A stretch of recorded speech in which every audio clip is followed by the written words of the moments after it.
last question. In a fight that actually affects this one that we about to talk, you're throwing the show August 24th. You got Chris Colbert. You got Nair Albright. Chris Colbert was supposed to be, was looked at as a potential opponent for Gervonta Davis. And Nair Albright, he's ranked in the WBO, so he's going to be in the conversation soon. Right. But yeah, tell me about that show. You mean tell you about why it's compelling for that aspect? Yeah. You know, as you said, like with the 135, 140, that those divisions are hot right now, man. So because they're only 5 pounds away from each other, those guys all are going to fight eventually. Even with what just happened with Haney, there's other fights a little bit above that too. So that junior welterweight, lightweight, you know, division is real active. So anybody that can get a fight with a Gervonta after Frank Martin, or with a Frank Martin after Gervonta, is going to put themselves in position to do a lot. You know what I mean? So this fight is one of those title eliminator type fights where the winner of this fight is putting themselves in good position for the next 18 months, for sure. What you think of that Tank Frank Martin fight, though? I think, to me, Frank Martin is a guy that I don't think is quite ready for what Tank is going to give him. Athletically, you know, he's there, and the fact that he's a southpaw, I think, is like important because that gives him angles that maybe he can get off a little bit better than other people could on Gervonta. And I think that's where, if there is a sweet spot for Frank Martin, it's his explosiveness, he's quick, you know what I mean, and he's a southpaw. So that does give him something to go in there with. But I think that the way I'm looking at this fight is, can Frank Martin deal with the power that Gervonta is going to bring? Can he deal with the tenacity that he's going to bring? And you really ask yourself, is he good enough to deal with the power if he does get hit, or is he good enough to wash that left hand where it doesn't touch him? I don't think he could do that. So how many of them can you take is the question. You know what I'm saying? And that's what we're going to find out. But I think it's still a good, exciting fight. But I got Gervonta hurting him in the 7th, 8th round, somewhere in there. When he finally catches pattern, we figure him out, figure out his speed. When those left hands start landing, it's not a way you're dealing with that for rounds. You know what I mean? You're not. I think this goes to Gervonta. Unless Frank Martin comes out early and does something that disrupts the rhythm of this fight in the first 2-3 rounds, hurts him while he's both still fresh. Or like I said, him being a southpaw lets him, you know, catch him with some combinations that he may not be accustomed to, but that's where it begins and ends for his angle, in my opinion. Shit. A fight that we never got a chance to talk about. Ryan Garcia beats Devin Haney by unanimous decision. Yeah. Comes in 3 pounds overweight. Yeah. And then tests positives for Austrian. Right. Right? And now it's kind of a clusterfuck because you don't know people were happy with the performance of Ryan because he shocked the world. Right. And then now it's kind of tainted and they're going back and forth like you tested positive, oh, it doesn't really do anything, or no, I didn't. You know, it's a conspiracy, and just would you make it a whole saga? For me, the way I looked at that fight was like this, man.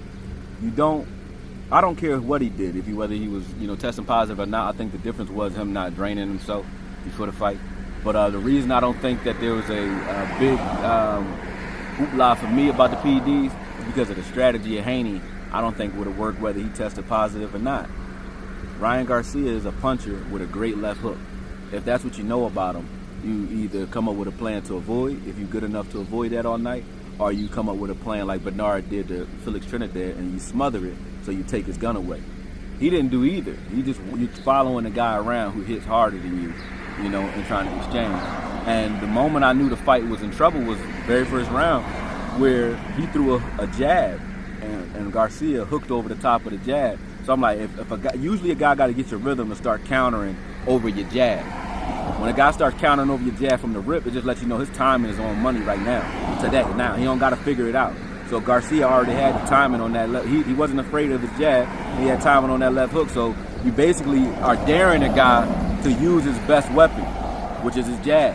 And he doesn't want to because he got clipped the first round doing it. So now he's walking forward. And, you know, he's jabbing some, but he's not giving it with any authority. So you're just letting Garcia stand in front of you fresh. That would have got him hurt whether he's on PEDs or not. That strategy was not a great strategy. In your mind, is the win still tainted? For me, I mean, anytime you test for something, it's going to be tainted. Yes.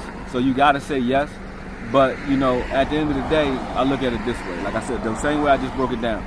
I don't look at it the same way I looked at Margarito with the loaded gloves and things like that, where you have some agent where that's specific. I can specifically see where it's helping you inflict more damage, right? Now, I don't know Ostrine, I don't know the drug, but I do know this, right? When you're looking at certain fighters, a lot of fighters are doing different things, whether it be, you know, different companies that use. I ain't gonna hurt nobody's name, but it's different companies that they use to try to get whatever edge they can. Some go on and they you know, those things are detectable and they get tested. Some don't. But I've seen a lot of fighters that, to me, are either weight bullies or they can walk through punishment that they shouldn't be able to walk through, things like that. So I always thought there was something floating out there. But until I know what those things are and how they affect the body, I look at it like this, man. Your job is to hit and not get hit. So come up with a strategy that deals with that. And but like I said, Ryan Garcia's size compared to the way he looked in the Gervonta fight was night and day. So I don't know if that's attributed to the fact that he didn't have the weight clause or if he was on PEDs. He was just a different person than the guy that showed up for the Gervonta fight. Why that is, like you said, it's tainted and it's unknown. But I do know what I saw in front of me. Stylistically, I don't think it would have worked for Devin anyway. Stylistically, it was bad the way they approached that fight. They didn't have an answer. They had no answer for him to being able to move a little bit better and take away the jab. They had no answer for him taking away the jab because they didn't think that he could. And when he did the first round, there was nothing else to go with, you know, other than trying to walk a guy down who's bigger and has better power than you. That's a bad plan. You don't follow a puncher. That's everybody. You know, boxers speak that. It's like the gospel. You know what I'm saying? So that's not nothing directed at them like it's, you know, no hate, but you just don't do that. You know, just like a good big man beats good little man. You know what I'm saying? Those things just naturally are going to happen, and that's the same thing. You know, Garcia is bigger than Haney is. You know what I mean? So if I know you can't hurt me and I'm going to walk through anything you throw, then that puts you in harm's way if you're trying to walk me down with no jab.